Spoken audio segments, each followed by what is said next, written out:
It's on? I'm like, it's so silent. Okay. Mostly carbon fiber. Press the little rubber button here to get in. That seemed automatic a little bit. Yep. It pushes the door out just a slight bit. And tell me your name. John Rokos from Tesla Motors. Okay, here we go. Gonna go for a little ride. Okay, what are the controls like? Looks like a normal car. Yeah, that's it. Just reverse neutral drive. You got your handbrake here.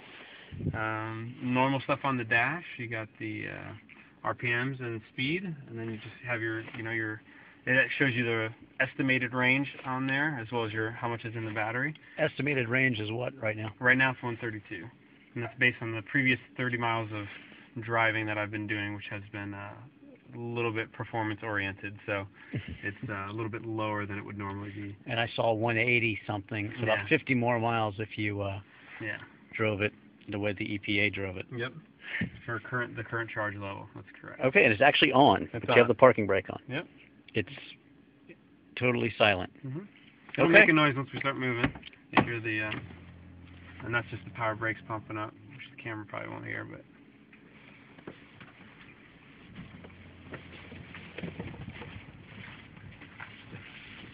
Daytime running lights, or you just have the lights on? I just have them on. I have to close this.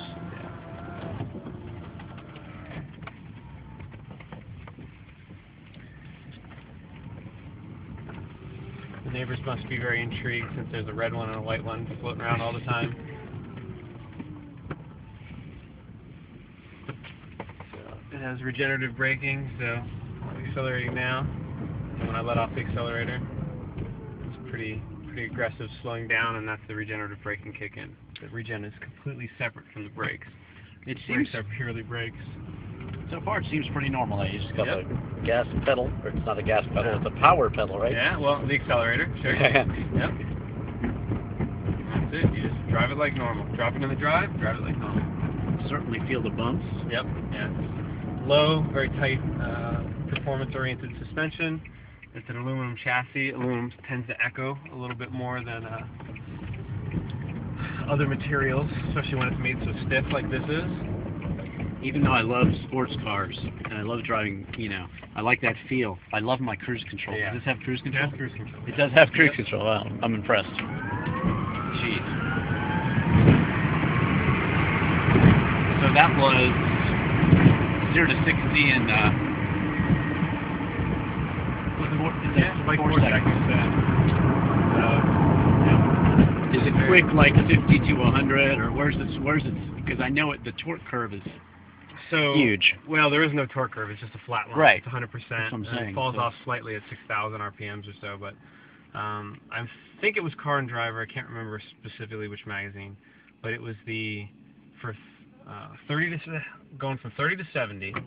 It was the fastest car they had ever tested in the history of the magazine ever. Wow.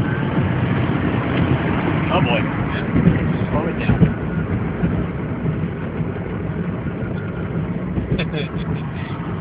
Let's see how it takes a turn. I think we got the whole circle to ourselves if you want to do a... Well, you never know who's going to pop up like this guy, so I always worry about. A little tick there. What's the ticking? There's probably left over from our driving in the gravelly parking lot. Once a piece of gravel gets thrown in between the pad and the rotor, it tends to have a little bit of a tick until it works itself out.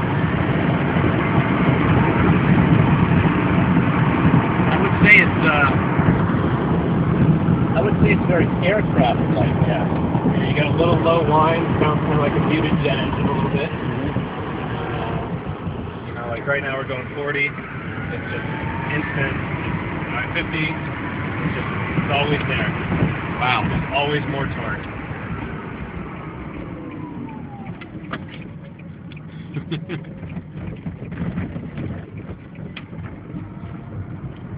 And let's see, when we started it said 134.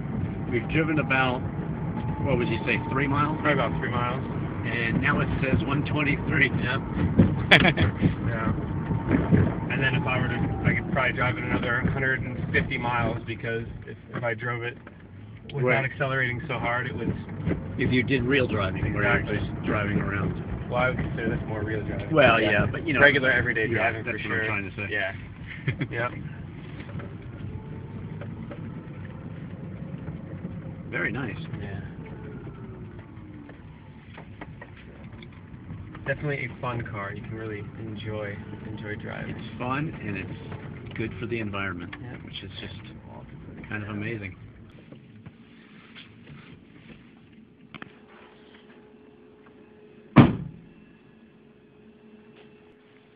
We'll open up the charge bay door here. Turns white so you can see it. If it were dark, just plug it in, twist, and you lock the connection. It turns blue. Checks the voltage, the amperage, make sure everything's okay. There's no problems. Some connectors going on inside the battery. Everything else. And it starts to glow yellow, and that means it's charging. And the pulse, the quickness of the pulse tells you how much electricity is going into the battery. And since it's near the top of charge right now, the pulse is slower than normal because it tops it off, and it helps protect the battery if it goes in a little bit slower at near the top of charge. And then when it's full, it turns solid green. Okay, and everything is carbon fiber, Yep. except for, you said, the Front and rear bumpers are high impact plastic. Otherwise, everything else is carbon fiber. So whole car. You can see some of it from underneath. There's some weave there. You can see a little carbon fiber on the roll bar there on top. Actually, some exposed carbon. Let's see what the driver sees here a little bit. Get it up. So your gauge is in here. It says you have 123 miles if you drive like you've been driving, or 178 miles for the EPA standard. You've got this wide sill here, 2 snug seats. It's got cruise control. It's got, what are the gauges? Heated seats? Wow. Normal ambient heat and AC. It's got a traction control button if you were ever to want to take that off for some reason. Want to play around in a parking lot or something. Tell me about the radio.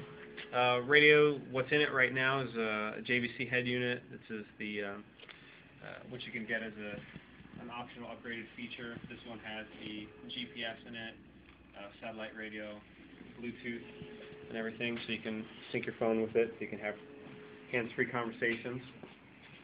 So what is this car as it sits? What is it going to cost me? This car, the base price is $109,000.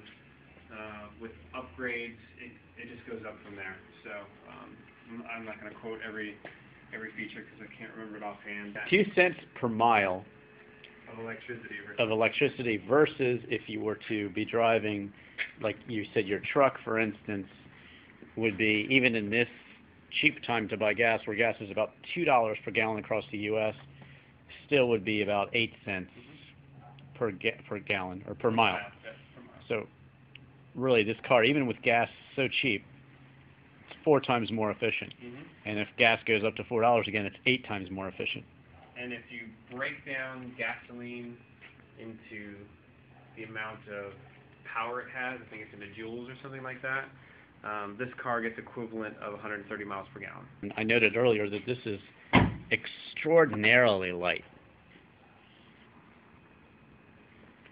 because of the carbon fiber, and then you have your normal sort of things you'd find in a car, like the fluid, windshield washer fluid, brake booster, brake fluid, a couple of cooling fans, and then onto the back.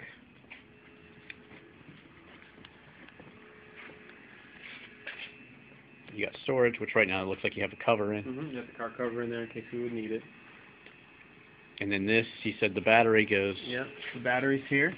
It starts immediately behind the seats and goes to here, and it's top and bottom in the car, weighs just a couple pounds, under 1,000 pounds. This is the electronics for the car that does the charging, converts DC to AC, because it's an AC induction motor. Motor's immediately underneath that, and the gearbox is right next to that. Excellent. Thank you very much. It was quite an experience. How does this close? You just kind of... Take it till it's about a foot above. Good. A little bit lower and let go. There you go. Excellent.